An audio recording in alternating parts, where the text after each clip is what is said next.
Good morning, Commissioners. This is Matthew Charles Cardinale, Citizen Advocate. Today, we're here to talk also about the sweeps of homeless encampments and the police harassment of homeless people throughout Multnomah County. We would like to know how much money is being spent on policing, waking homeless people from their moment of rest to interrogate them or insist that they move, chasing homeless people around town from one encampment to another in hopes maybe they'll just disappear, or maybe they'll just leave the county like it's a game of musical chairs. Who has all this money, and why don't they write a check to Multnomah County so we can open some more shelters? And we want to put you on notice regarding the ongoing violations of the constitutional rights of people who are experiencing homelessness in Multnomah County, and in particular, the 8th Amendment to the U.S. Constitution, which prohibits cruel and unusual punishments.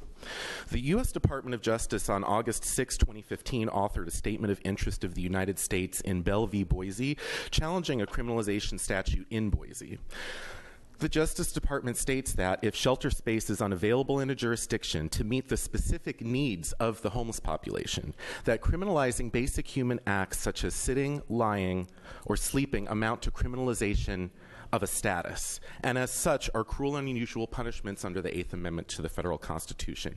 We can do better than this. The country is looking to us to provide progressive solutions. And when you think about the 8th Amendment, you know what else is a cruel and unusual punishment? Tarring and feathering. Okay, that's what they were doing in 1776.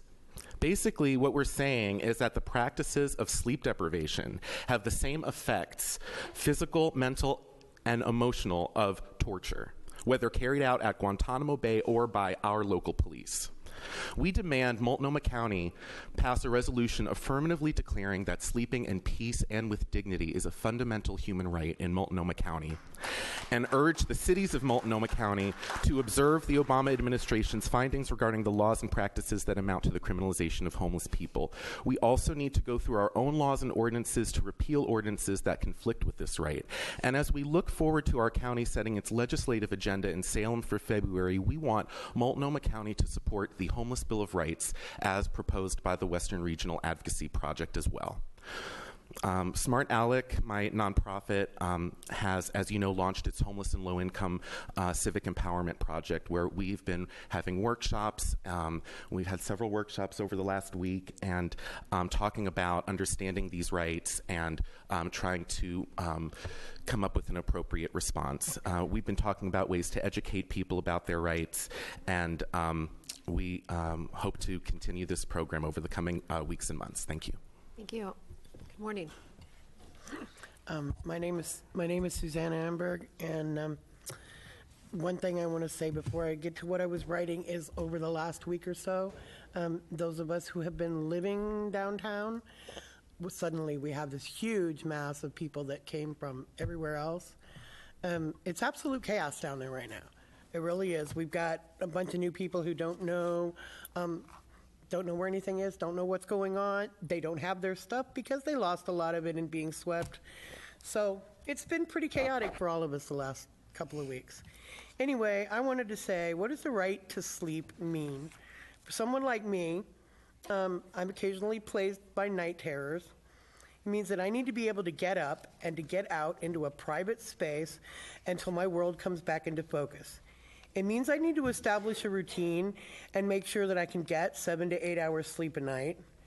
It means hoping that I won't be woke up in the middle of the night by someone telling me that I need to move. And it means not changing the rules from day to day, because I'm a reasonable homeless person and I don't have any trouble following the rules as long as we can figure out what those rules are and they don't change on a day-to-day basis. Thank you. Thank you. Good morning. Harriet Narowski. Good morning. Wow, this is so loaded. I want to go in so many different directions. It's inhumane. The humanity among citizens themselves, and then you topple the police officers and their heavy hand. We're drilled with chaos all day long. Everyone expecting us to take care of ourselves. We're delivered with chaos all day long. There's no way up. There's no way out. You're treading water all day long.